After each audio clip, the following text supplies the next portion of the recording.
welcome to this very first of our YA Book Club live streams here at Platform. I hope that all of you are having a wonderful week. Today we are joined by the amazing best-selling author Karen M. McManus, who wrote our first book in the book club, One of Us is Lying, that we have all been reading this week. For those of you who are watching and going, book club? What book club? I had no idea that was happening.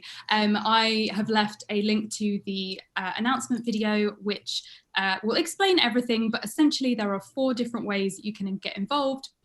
We are reading 1 book a week for 4 weeks. As I mentioned, this is the first week. So the first thing you can do is read the books and then join the live stream on each Sunday, where we will be talking to the author of the book. So you've already ticked off number 1 if you are watching this. The second thing you can do is use the hashtag Platform YA Book Club on social media, where you can share your thoughts, see other people who are reading, ask the authors your questions as well. And every time you use that hashtag, you are going to be entered into our giveaway to win a bundle of YA books. The third thing you can do is join our Discord community. So if you use Discord, that is an amazing community of book readers. We have had some really exciting conversations on there so far, and lots of book memes have been shared, writing advice, stuff like that. So if that sounds like your thing, check that out. The link's also in the description of this video for that. And finally, if you create book stuff online, maybe you have a TikTok or an Instagram or a blog or a YouTube channel, and you make any content to do with this book club, please let us know about it, DM us, tag us, because we would love to share with our audience as well. So without further ado, today I'm going to be talking to Karen, asking her some of my own questions and also some that you have asked. So if you haven't had a chance to ask questions yet, please put them in the chat. I can see already a lot of you have got questions, which is amazing, because we want to ask her as many of your questions as possible. My lovely colleague Louise is going to be collecting them from the chat, so we are going to be asking those to Karen a little bit later. Now, I also know that some people may not have finished the book, so here's what we're going to do. We're going to do the first part of this live stream without spoilers, so we're going to be asking questions that don't involve needing to have read the full book yet, and then I will call spoiler time, and the rest of the live stream will be, absolutely spoiler-filled, chock-a-block, ask any questions you want about that ending, about the solving of the mystery, all that kind of jazz. So don't worry, I will let you know when that kind of spoiler break is happening, so you can pause it if you need to finish reading the book and come back later. So without further ado, let's get to the questions. Hello, Karen. We have Hi. Our first question is actually going to be from someone else, because I thought it was a great one to start with. It is from the user @LivingItUpWell. When did the basic storyline or the idea for this phenomenal book strike your mind? It came to me when I was driving to work one day. It was the fall of 2015. I was in my car listening to the radio, and the theme song from the Breakfast Club movie came on. Don't You Forget About Me by Simple Minds, which is a great song. So I turned it up and I started thinking how the theme behind that movie, bringing people together who seem like they don't have anything in common on the surface, and then you sort of force them to interact and they realize that they actually do have more in common than they realize. That's the kind of theme that really holds up over time and lends itself really well to any kind of narrative structure. And so I started thinking it would be fun to do sort of a dark update on the Breakfast Club. And the theme, the Breakfast Club with murder, popped into my head and it stayed there. And I spent the whole day in a haze almost, like working, but also thinking about this book and who could be part of it and why were they part of it, and it just all kind of snowballed from there. Amazing. I mean, that actually brings me on to, we have had a couple of questions I think were along the similar vein, one from Levi and one from @Tilly with Wings. Levi asks, what inspired you to pick the sort of obvious stereotypes as characters? And then @Tilly with Wings says, when first looking at the cover, the character tropes, as well as them in detention, reminded them of the Breakfast Club. Did you get any inspo from it? And specifically, what kind of were you drawing from it? And also, she says, love the book so much. Thank you. Yeah, I mean, absolutely. One of the things that appealed to me was the notion of taking these very stereotypical characters, putting them together, having them really not necessarily think much of each other or know each other well, and have that be because they very firmly believe that they're all certain types. And then this traumatic event happens. Their lives are thrown into disarray, and they start to peel, layers back like onions, and we see that they're much more complicated and more nuanced than they appeared in the beginning. So it sounds like it was sort of a lightning in a bottle situation with the story. It kind of came to you at once. Did a lot change from that first idea, that first draft, or was it pretty much you wrote it and you were like, yep, this is the story, these are the twists and turns, this is everything? It was, in some ways, it was a bolt of lightning. And that's actually, I call my books, they're either bolt of lightning books or they're seedling books, where you have like a little idea, but it needs more time and space and thought. One of Us is Lying did come to me sort of very much almost fully formed, but certainly it did change. And probably the biggest changes from the first draft were, in the first draft, only Cooper had a secondary secret. Everybody else, once the about that post were revealed, they weren't that mysterious anymore. We knew everything about them. So they needed more things that they were hiding. So I layered that in. And then there was a subplot that existed to try and explain the motivation behind one of the antagonists. And it just didn't fit at all. It was very distracting. Every time it was on the page, it was pulling you out of the main mystery. And that was something my agent suggested I change. And I said, yes, I see what you're saying, but how will people know why this person did what they did? And she's so smart. She said, you just have to make them the kind of person who would do that. And that was like, light bulb. And so those were the biggest changes. We've got a question from Jamie, which kind of fits into that. The plot line to this book has so many twists and turns. How long did it take to come up with the full storyline? So I guess also, like, how long was it between that idea and it becoming a physical book that was in people's hands as well? Yeah, I mean, that process probably took idea to being in bookshelves. It was about 18 months, which is pretty short. And that's partly because I write fast. So I actually had a draft of this book within 2 months. And then I took another 2 months revising with the help of my critique partners. And that was a point when a lot of the clues and red herrings got layered in, because the funny thing about this book was I had never tried to write a mystery before. I didn't really know what I was doing. And I was mostly interested in the characters. And the first draft was all about the characters and their families and their reactions. And it was a little bit light on the mystery. And that was something that I had to build over time. So that took another couple months. Then, of course, once I had my agent, we revised some more. We took out that problematic subplot. Then it sold to Delacorte Press at Random House. And we started the process again and went through a couple more rounds of edits. So it took a good year or so for the book to go through all those different rounds of edits. And then, of course, you have the production and all the preparation to get it into stores. So the book obviously has this really interesting viewpoint in that it has 4 different points of view across the book that all kind of have equal weight to them. Can you talk a little bit about that decision, why you kind of wanted to show all of their points of view? Yeah, that was always how I envisioned the book. When the idea came to me, it was that there's these 4 kids and we need to suspect each of them, and they each have really interesting stories. And so I wrote that first draft, or even the first couple of chapters, and I was sharing it with different critique partners. And almost everybody said, there's too many people. It's like confusing. I can't tell them apart. You should pick one and you should tell the story from their perspective. And so I thought, okay, I will try that. And I picked Bronwyn and I wrote from her perspective, and it took not even 2 chapters. And I just knew it wasn't going to work. That was not the story I wanted to tell. So I thought, okay, but what's the spirit of what they're telling me? What they're telling me is that the voices aren't distinct enough. The characters aren't rich enough, and that's what I need to work on. So I went back and did a lot of background work on the characters to make them memorable and make them distinct. But it was always going to be these 4 people in a room and what happens to them after that. Well, I think that's what's really interesting about within the perspectives in the book, because you get to see the different kind of point of view characters' perspectives on each other as well, and their misconceptions or their assumptions about what's going on, and then you switch into that person's point of view and realize, oh no, there's actually something completely different happening, and there's miscommunication. And I think that's like a really exciting thing that you get to play with when you've got multiple point of view characters. Yes, that's one of the great things about multi-POV is you are able to get so many different takes on the same situation, and also different takes on all of the characters. You see them from various sets of eyes. We have a question from Amun that I think kind of feeds into this, which is, what was your favorite character's perspective to write from? Which one did you enjoy writing the most?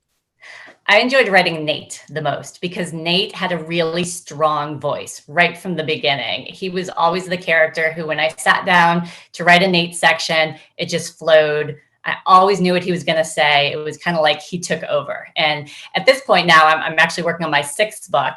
I always write multi-POV. So I'm at the point where I have almost 20 or so characters that I've written perspective from. God, And you really come to appreciate those strong voices like Nate's because they make your job so much easier. I guess also there's kind of interesting characters in terms of not having a strong voice, but I think with Nate's, his is pretty consistent. Whereas with Addie, it really changes. Like her character development means that you're able to have this, I guess, a strength of change in the voice, that you have someone who suddenly is thinking about herself in a completely different way from the beginning to the end of the book. Yes, Addie was a character when, I put the book out in the world. I thought, boy, I hope people give Addie a chance because you're probably not going to love her at the beginning. There's not a lot to love. She has flashes of the person that she's going to become. But what you see initially is not who she truly is. And so I'm really happy that readers did give Addie a chance and did embrace her journey and were patient with her. Absolutely. We have some, I think, people who are interested in writing within our community. So I wanted to have a little chat about that. Did you write a lot as a teenager? Was this something that you always wanted to do, or was this something that came a little bit later that you sort of discovered? I did actually. And in fact, I recently put on my Instagram this little note I found that I had written in 8th grade. No, sorry, in 2nd grade when I was 8 years old. And I said, I want a machine that will make copies of all my books and take them to the bookstore so everybody will read my book. So I totally knew what I wanted to do as a little kid. And I kept writing all through high school. And in fact, my parents just unearthed a box of my teenage writing, which is hilarious. And at some point, I'm going to have to pick some snippets to share because it's so funny. But I did give it up in high school. I didn't really show my work to anyone. I didn't know how to take the next step. It sort of got harder to finish more complicated books. And I was also developing other interests. And I just thought, okay, well, this is a hobby and I'm not going to do it anymore. And I didn't do it for a very, very long time until actually I read The Hunger Games and I got really inspired to try writing again. And it was sort of like turning on a faucet. All that creativity that I had put aside for a really long time started flowing again. I did always want to do it, but I kind of self-rejected myself out of it before really giving it a go as a younger person. And I guess you've got a master's degree in journalism, right? So yeah. But I imagine that it in some ways it's not that you kind of went on this other path and then you came back to writing and nothing you did over there was relevant. It kind of feels like actually the stuff you've done within journalism, for example, would be really useful for writing. It kind of all would feed into it. So useful. It's funny because that's a degree I got thinking that I might switch from what I was doing into journalism, and I never did that. So for the longest time, I thought, what was the point of that degree? But it really feels like the point was to get me ready to write these mysteries, because that absolutely taught me how to look for holes in a story, the kind of questions that your reader will ask and that you need to be prepared to answer. And in a mystery, that's so important. You really have to always be looking for potential plot holes and knowing how you're going to weave them together. Mm-hmm. So speaking of the writing journey, we had a question that I guess fits in here from Quality Cat or Lisa, asking how involved are you in the production of the show? So for those who don't know, One of Us is Lying has been turned into a show. Woohoo! I've been looking at all of the people who have been cast after rereading and being like, yeah, this is great. Love this cast. I'm imagining these people in the role. Can you say anything about it, or is it kind of all nothing's been released yet? You can't reveal anything. Yeah, for people who don't know, the pilot was cast and shot last fall with NBC Universal, and we are now waiting for them to make a decision as to whether or not to pick up the full series. And if they do, it will be aired on their new streamer, Peacock. And I don't have any information that I can share about that today, but I would say just keep an eye on my social channels because I will not be shy about sharing it when I can. Neither will we, to be fair. We're going to be posting about it as soon as we hear anything.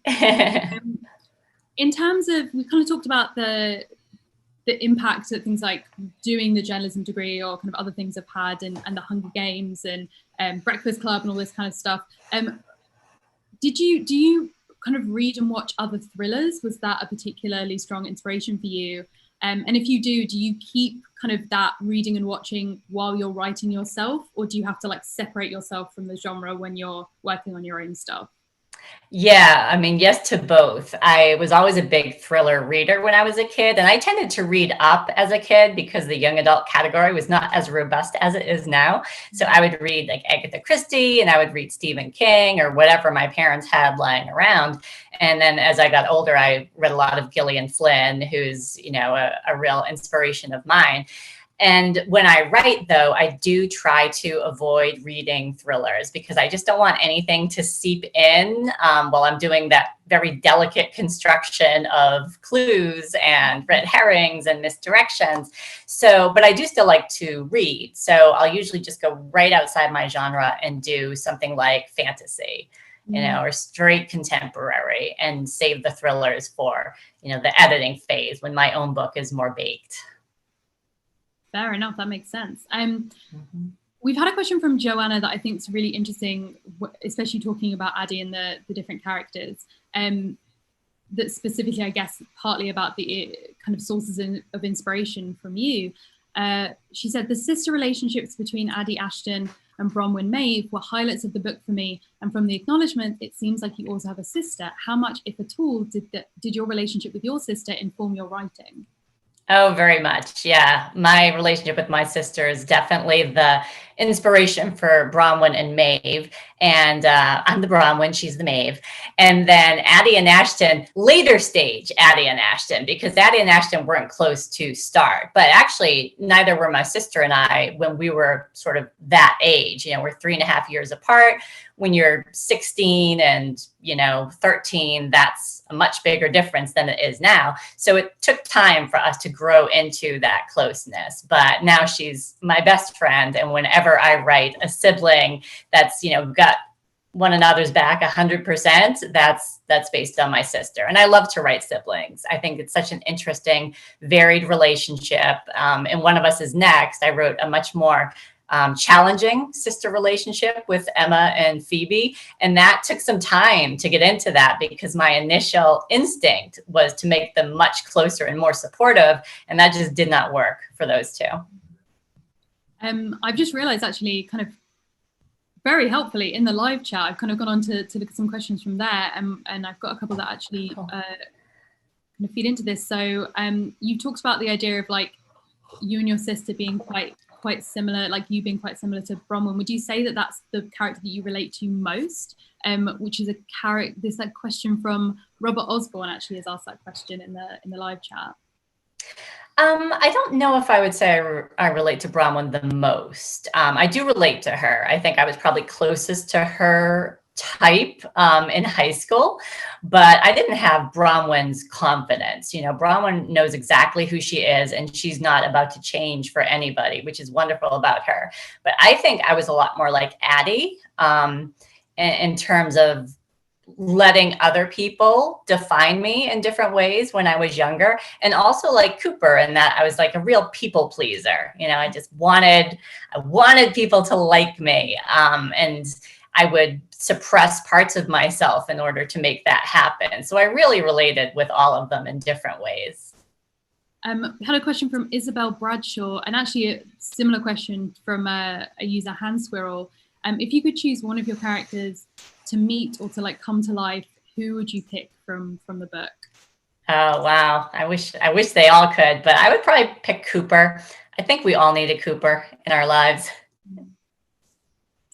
I kind of want to talk now about the, I guess the sort of book clubby questions that people often ask around like themes and ideas within the book.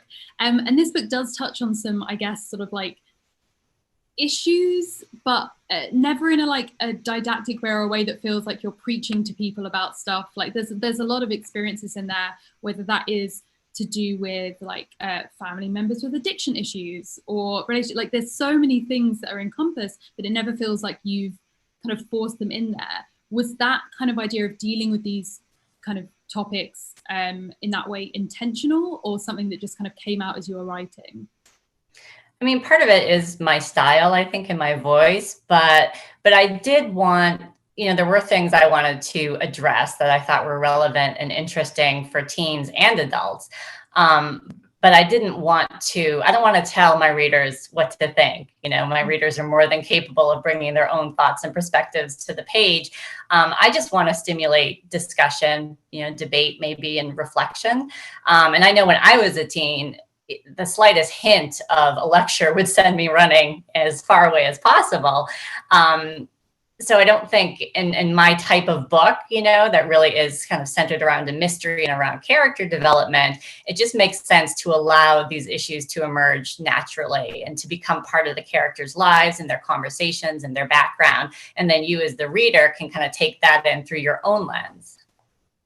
So you've talked before, I know there's an interview where I think I've actually got an exact quote from you saying, thrillers give teens a safe space to experience and process the world that we're living in right now, which is often full of conflict and fear. I mean, right now, especially, that was obviously a quote from a while ago, but at the moment, that's maybe more prevalent than ever. I wondered if you could kind of talk about that a bit, about what that relationship is between sort of thrillers and current life or the world that we live in. Yeah, I think, there's a lot going on now. I think I probably said that 2 years ago, hoping that we'd be in a calmer time, and that is not the case.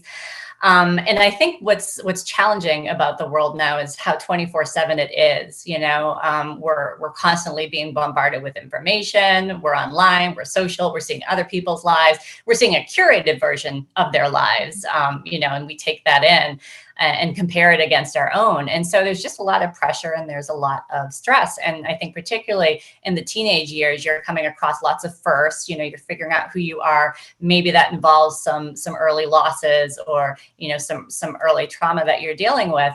And you don't have control over that, but you do have control over your experience within a book. If it's getting to be too much for you, you put it aside. If you want to know what happens before you actually read it, you can read a summary, you can read some spoilers, you can talk to other people. So it does give you that place where you can experience those feelings of tension and fear and dread, but they're on your own terms.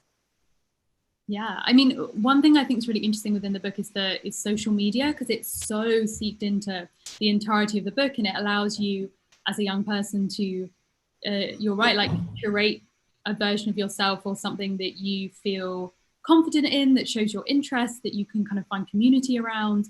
But in the book, you also have this side of it, which is that secrets that otherwise would have been between two people or something that was more personal become something that can follow you for the rest of your life, that's kind of always there on screen. Do you have any thoughts about like social media right now, especially like even in the couple of years since you've written it? Like, there are whole platforms which have sprung up suddenly, which have appeared. Do you kind of see it as a connector for young people and that potential, or do you think that there are worries within social media that kind of seeped in through the book of how it could be used for kind of less supportive means, I guess? Yeah, I mean, I think it's like anything, right? Everything in moderation. I think social media is a wonderful tool for connectivity. I wish I'd had it when I was younger. I told you I gave up writing as a teen. Part of that was because I didn't know any other writers. I had no community and I didn't know where to find them. That's not the case now. Whatever your interest is, you can find people who like what you like. You can connect with those people. You can share information and resources and things that you've created. And that is just an amazing and wonderful tool, especially now. Like, where would we all be right now if we could not connect that way? We'd be so isolated and lonely. But there is that darker side to it. And it's not just that you're seeing a highlights reel, and sometimes it's hard to compare that to what you know to be the truth of your own life. But also, we do see these instances like what happened in One of Us is Lying, when a story, typical everyday people get caught up in some kind of story, and it's like a tidal wave. It just washes over their life. It changes everything. Everybody's watching as though this were a movie and not actual real people. And then, the wave goes away. It moves on to something else. But you've got to deal with what was left behind. And that was one of the things I was really interested in exploring with the Bayview 4 is what's it like to be part of that glare? And who are you in the middle of it and after? Being so out of control as well. I think what's really interesting from a, I don't quite know how to say it, like almost an energy shift within the book is the point at which actually the way that they're being reported on shifts slightly. The public is so out of their control that it's not something that they've done really. It's how other people have decided to talk about them shifts. So yeah, that's such it's such an interesting thing in terms of how once it's out there, it's kind of other people's property as well.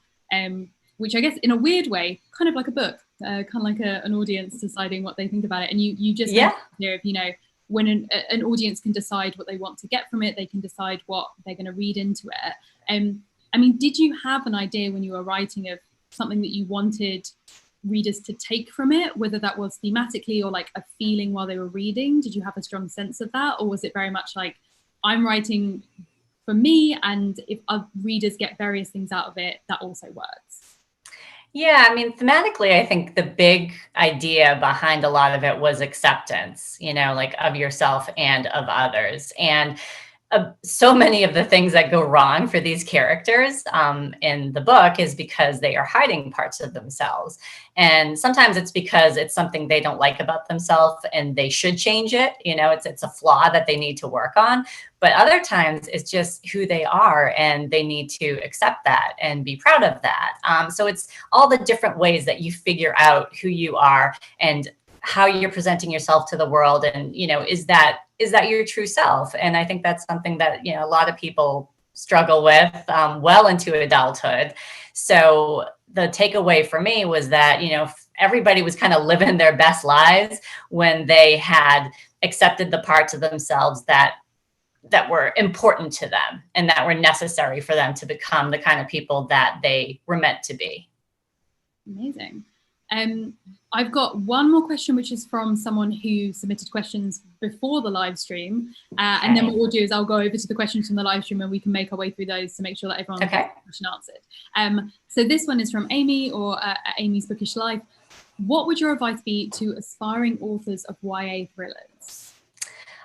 First of all, definitely read a lot and read for craft, you know, really like take notes, think about why something is affecting you. I actually well, this is not reading, it's watching, but I just rewatched the pilot of Veronica Mars because I had been thinking about Veronica Mars for a project that I'm doing. And I wanted to remember how the character was introduced. And so I watched the pilot, I took notes. I remained very impressed by that pilot. I think it's almost a perfect introduction to the character in the scene. So read and consume media for craft, and also find other writers to exchange work with, because as I said, I gave it all up as a teenager, partly because there was no one to bounce ideas off of. And that's so important to writers, to have that community and to have that feedback, you know, to get and give critical feedback. Because when you're reading someone else's work and you're thinking, why do I like this? Why don't I like this?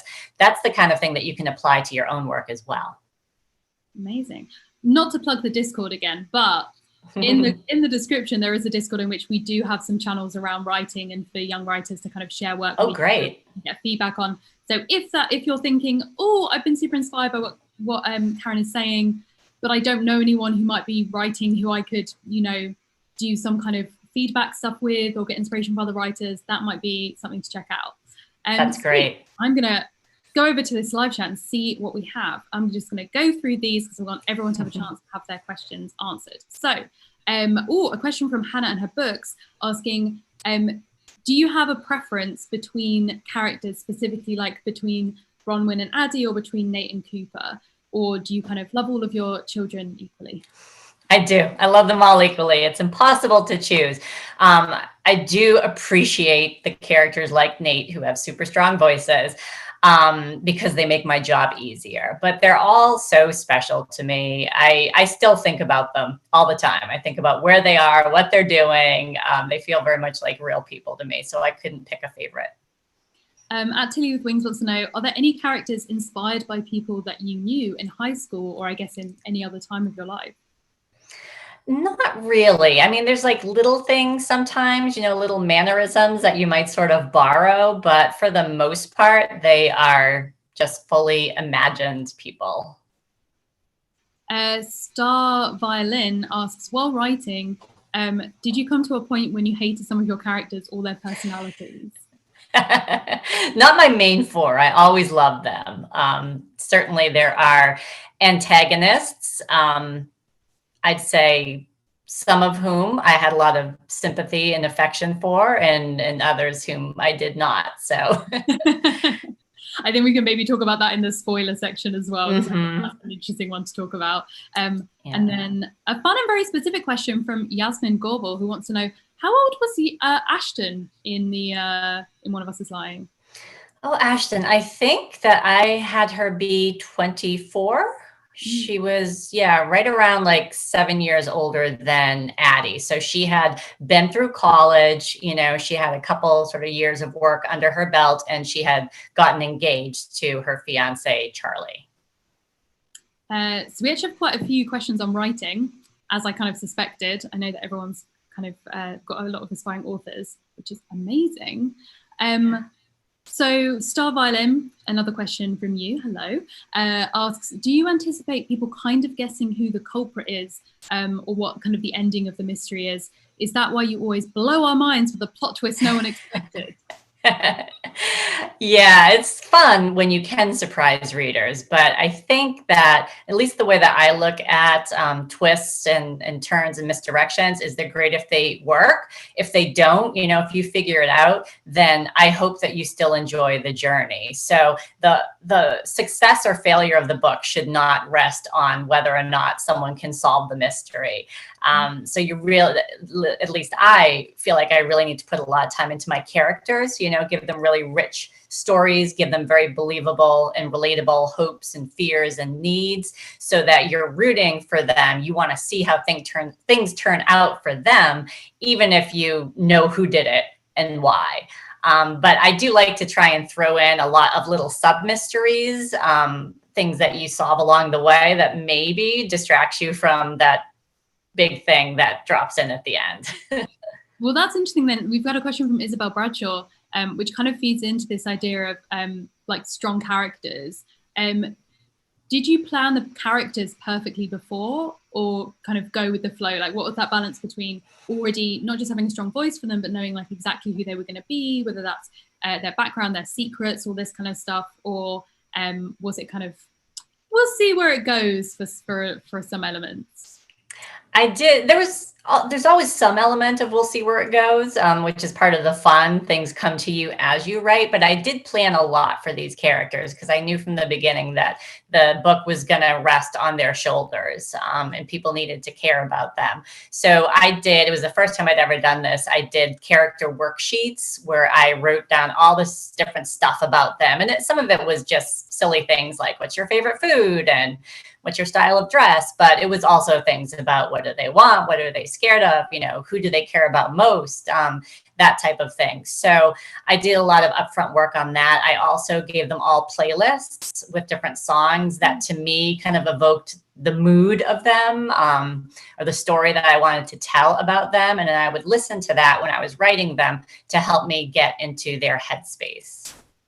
Do you do anything visually? I know some people that I know who write have like Pinterest boards and stuff for characters, or is it more like listening and having that kind of side of things that helps you? It is, I'm not like I'm very visual in how I picture my books, but I always find that when I am looking for images, it never matches what's in my head. And so I don't do a lot of it. I did do a couple of Pinterest boards. There's one for One of Us is Lying.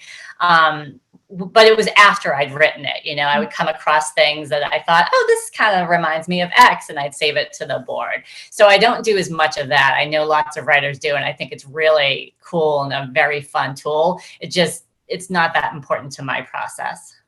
What's exciting is with One of Us is Lying, I've seen the Tumblr, man. Like other people have done that for you. There are so many like amazing gift sets and like edits and all this stuff where people have done the visuals, which is really fun. And I love that. Fingers crossed for the show, there's going to be even more to kind of play around with that. Yeah.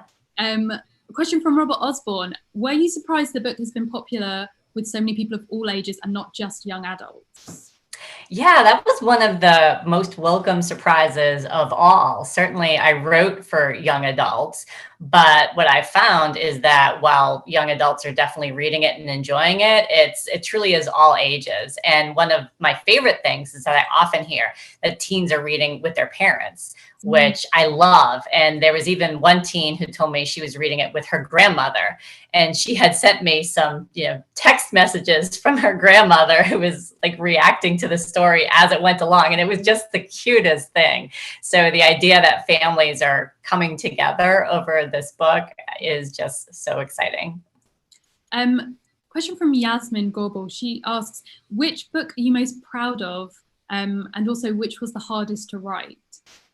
It's the same book. That would be Two Can Keep a Secret, which is my second book. And second books are hard anyway. But following up a book like One of Us is Lying was especially hard. And Two Can Keep a Secret was a seedling book. It needed time and space to grow, but I didn't know that when the idea came to me, and I tried to write it like it was One of Us is Lying, and it just did not work for that book. And so there were definitely times when I thought, well, this book is just not going to happen. I can't make this work. And I had to really push through a lot of the doubts, and I had to really focus on the book, and I had to choose every day, like, I want to finish this book, and because I want this career, and I want to be able to do it when it's hard and not just when it's easy. And I'm so, so happy with how that book turned out. To think of where I started and where it ended, it's amazing to me that it turned into the book that it did. So that book, I think, will always be special to me because I really do believe that although One of Us is Lying launched me as an author, Two Can Keep a Secret made me an author for the long term. I mean, I know we've talked about this. About half when we polled people who were joining in the book club, half of the people had already read One of Us is Lying, and half of them it was their first time reading through. So imagine there's some people in the chat who have not read Two Can Keep a Secret.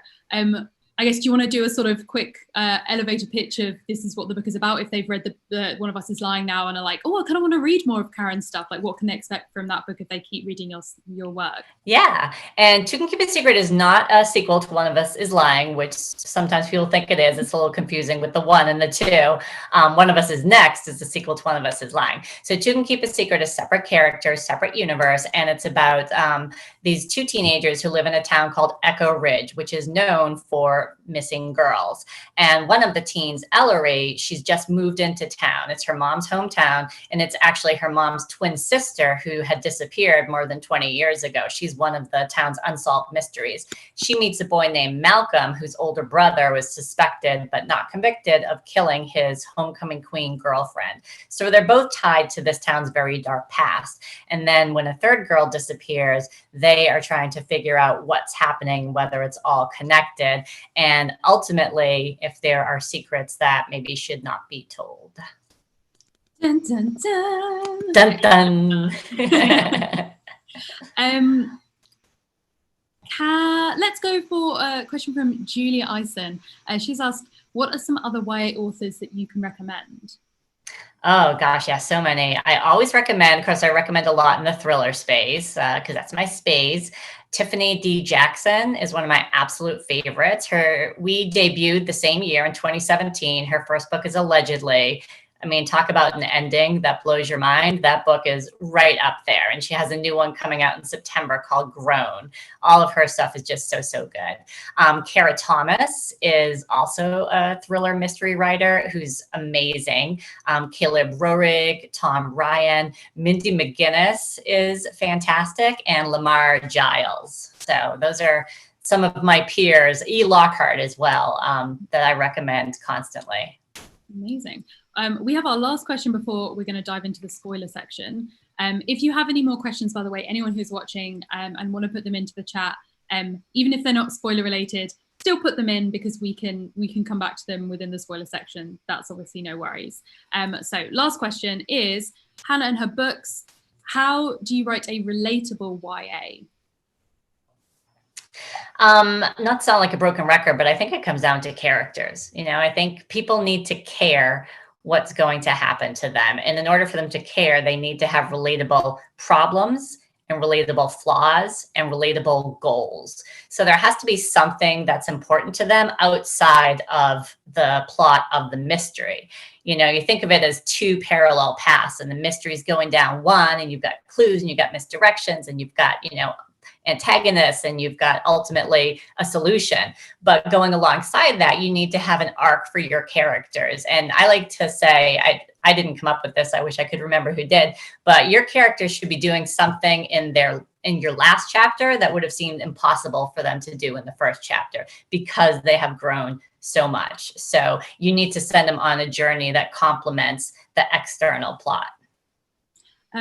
You've just reminded me, worth mentioning, we actually did a video with Karen at Yauk last year, which was tips for writing a killer thriller. Like, they are all amazing tips. So if you search her name on our channel, you'll be able to find that, because I know that was a piece of advice that we also talked about when we talked at Yauk. And there's some really great advice. And it sounds like, from the look of these questions, there's a lot of writers in the chat. So if you're looking for more writing inspiration from Karen, then check that video out as well. Cool. So we are going to go into the spoiler section of this. So if you have not finished the book, pause now, come back to this video later so you can see the answers to the rest of these questions.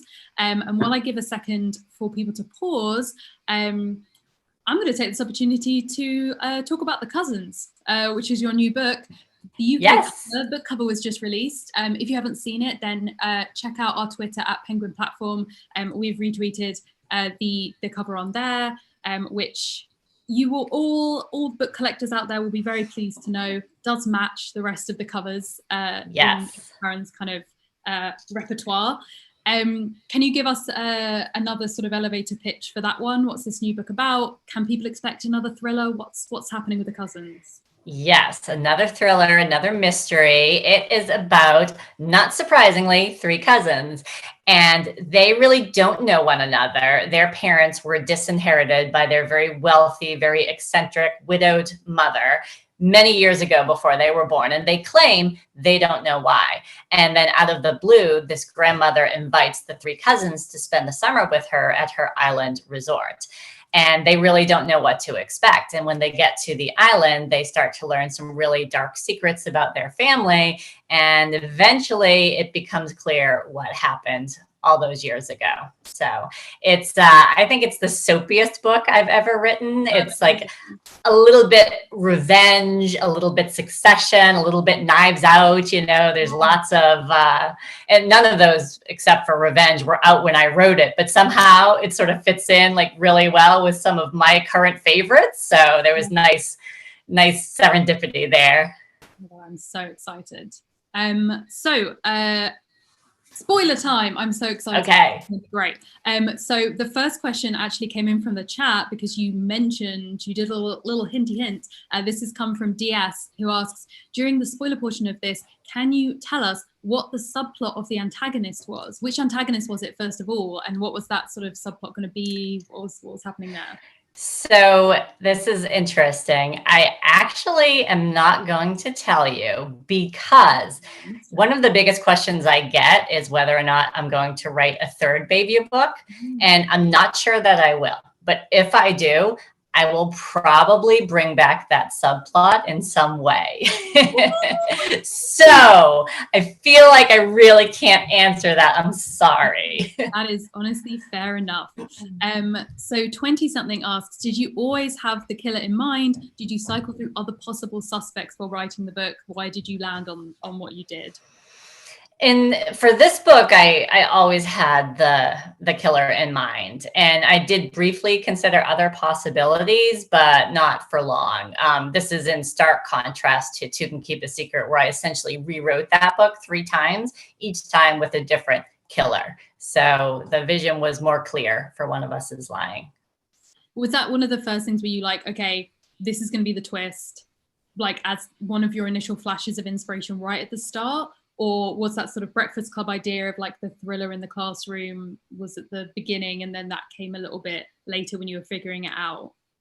Yeah, I mean, for me, it's the way the ideas come. It's sort of like big idea, Breakfast Club with murder, but I don't know what that means, you know. And the second thing is characters, like who's who's in the room, why are they there? What happens to them? And I sort of need to have all of that in my head before I can start getting into the mechanics of the plot. So it's a fairly fast process. It's not doing all of that in-depth character work so that I know them inside and out. It's more having, kind of placeholders for all the people. And then once that exists, I can get into the nitty-gritty of what actually happened.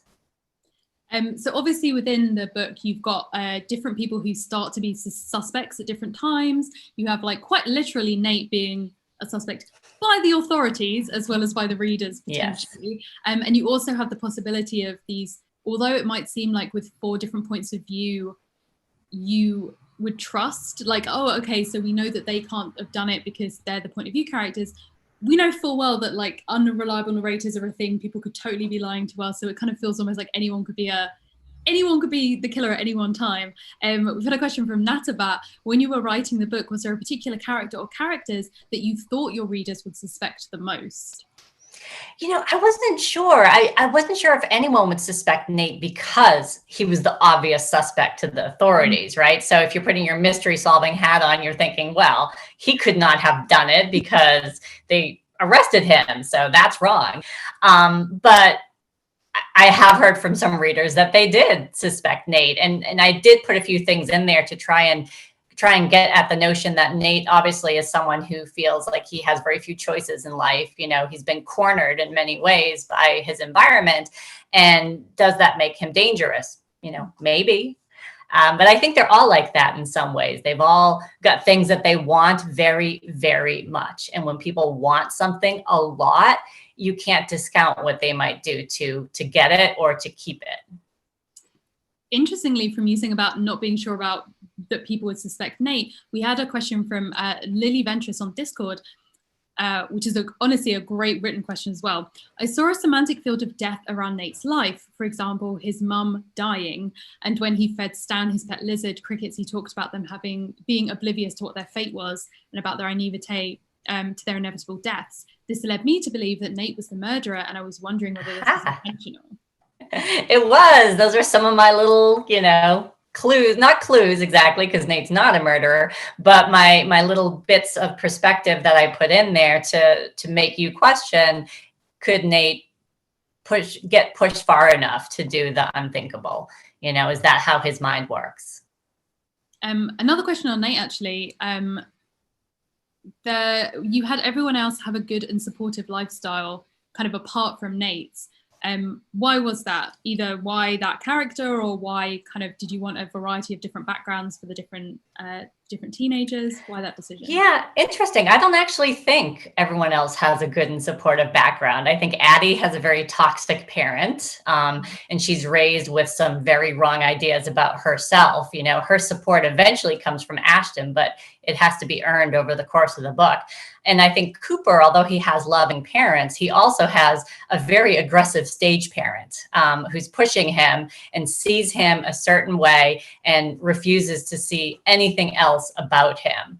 I do think Bronwyn has probably the best and most supportive family there, but she also has a lot of pressure on her, by high achieving parents who don't necessarily stop to think whether or not this is something that their child can achieve and should achieve. But Nate, I did want to show different types of parenting. And Nate, actually, I think we don't see it right away, but eventually Nate has a supportive parent. He just has a supportive parent who is dealing with her own issues and needed time to solve what's going on with her in terms of her mental health and her addiction issues. But there was always that core of love that she had for her son. And I think that he feels that, like deep down, he knows that he is loved. And that is one of the difference makers for Nate, is that he carries that with him, even when he doesn't think that he does. Amazing. We've had a question from Levi. What happened to Janae after the whole ordeal? I know we get an update from the other characters 3 months after, but it left me wondering.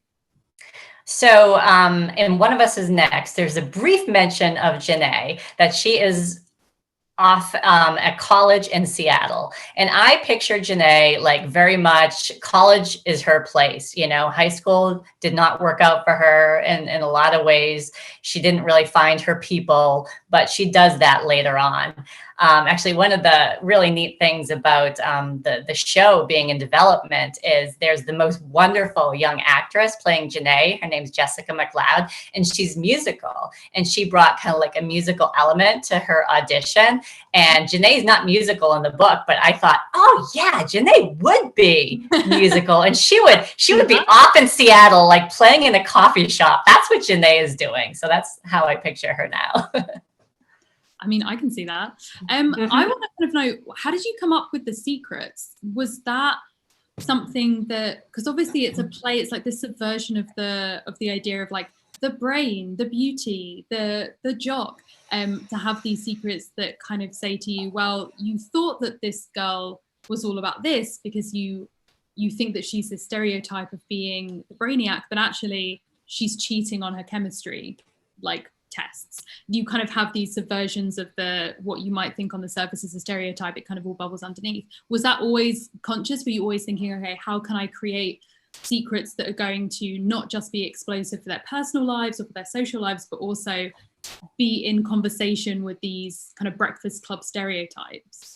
Yeah, you definitely want to show that there are sides to their characters that we don't understand, and that some of the things that they're hiding are because they know they're supposed to be X and really they're, at least a little bit Y. So there's that element. And then there's also just the element of, what do actual teens worry about? What do they care about? What are the things that like maybe you don't want your family to know or you don't want your friends to know?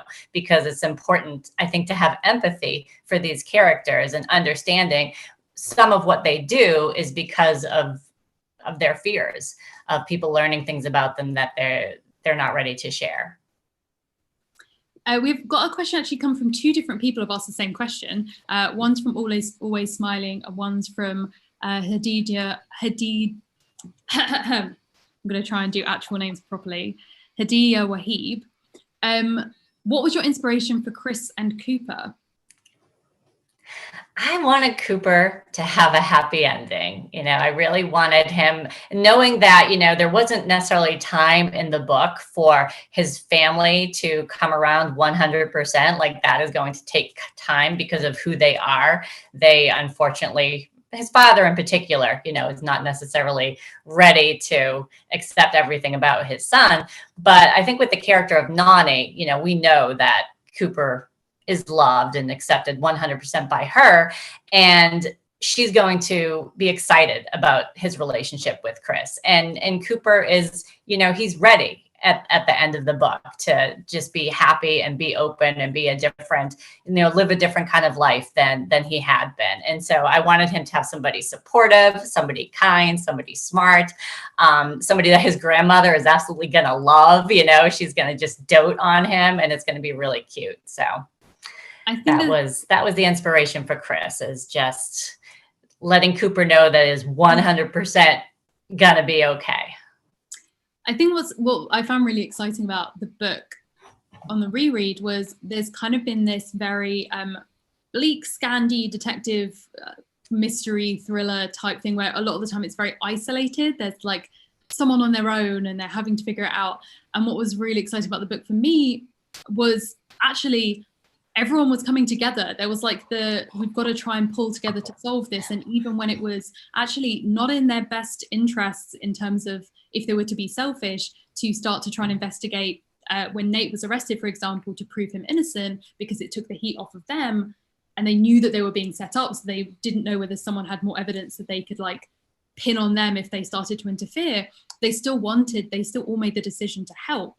And so you have like Chris, for example, with his little post-its, like, guys, like, whether we've thought about right this together, we put these strings together, and like the sisters as well, which someone mentioned earlier in their question, kind of working together. So I thought that was really, really exciting in a book that is kind of within that thriller genre that sometimes has been more stereotypically like the lone detective who just takes a sip of whiskey and then just cries into his desk. Was that kind of conscious of those kind of those positive, like happy relationships, even within a very like stressful situation? Yeah, well, I think, that was one of the enjoyable things about seeing these kids develop is that as their walls come down and they start letting in the right people, those people are supporting them in this scary situation that they're in.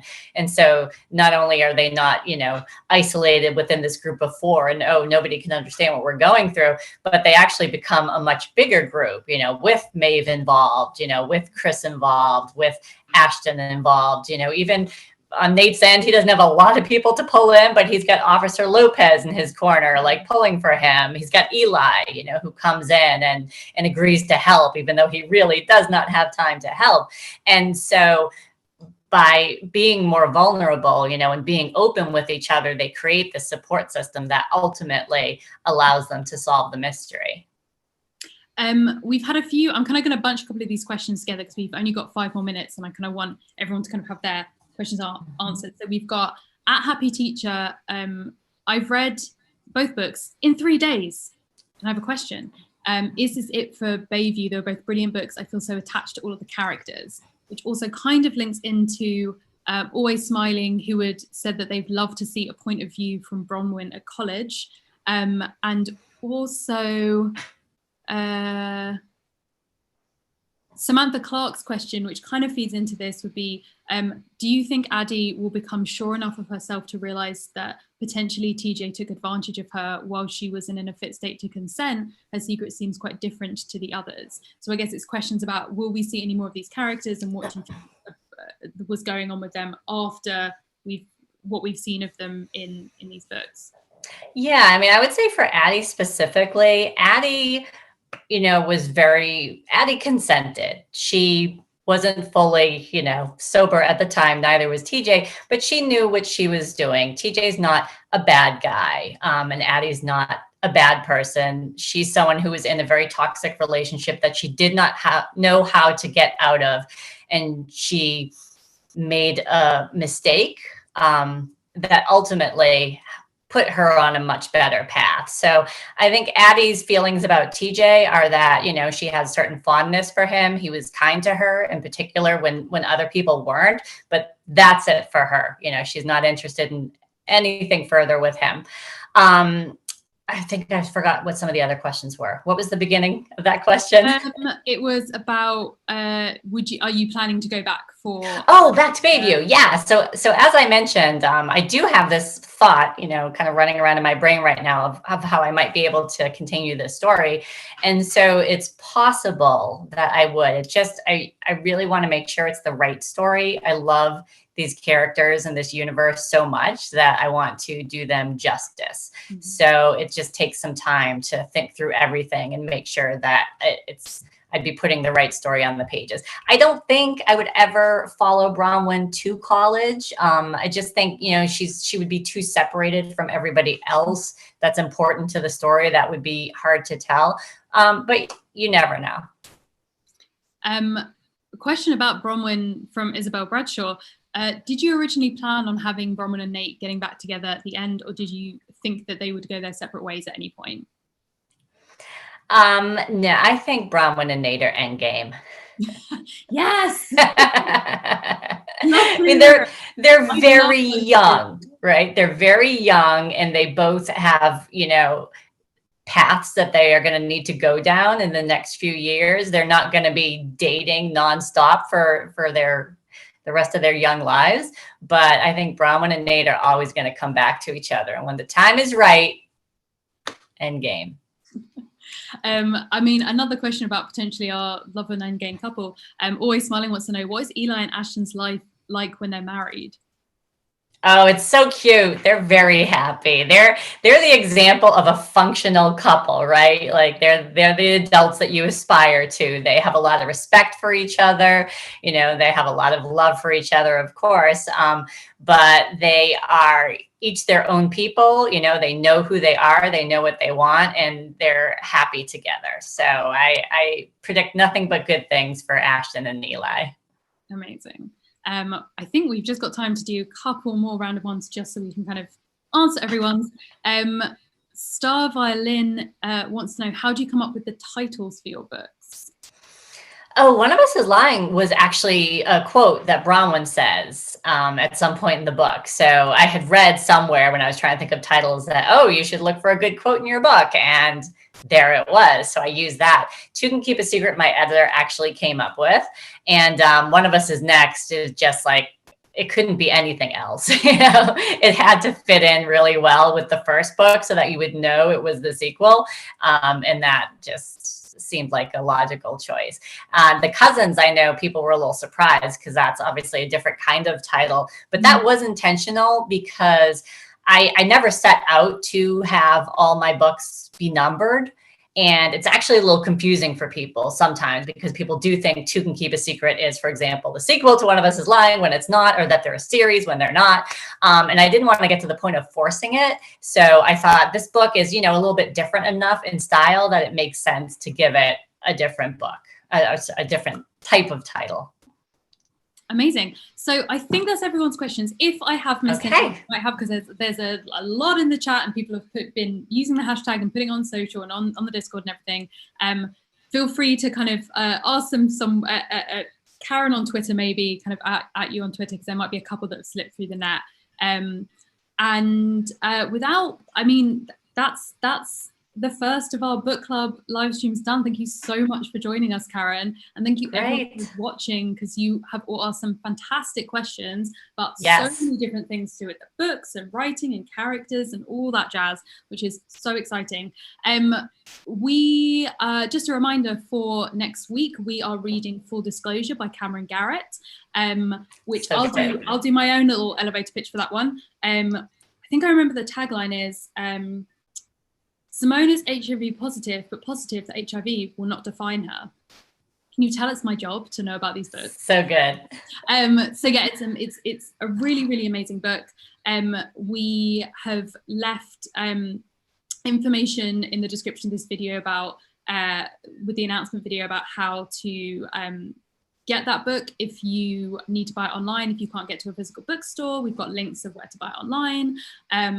Very, very exciting. Again, if you want to join the Discord to discuss with other readers, if you want to use the hashtag, and which also enters you into the giveaway, etc., all the information is in the description.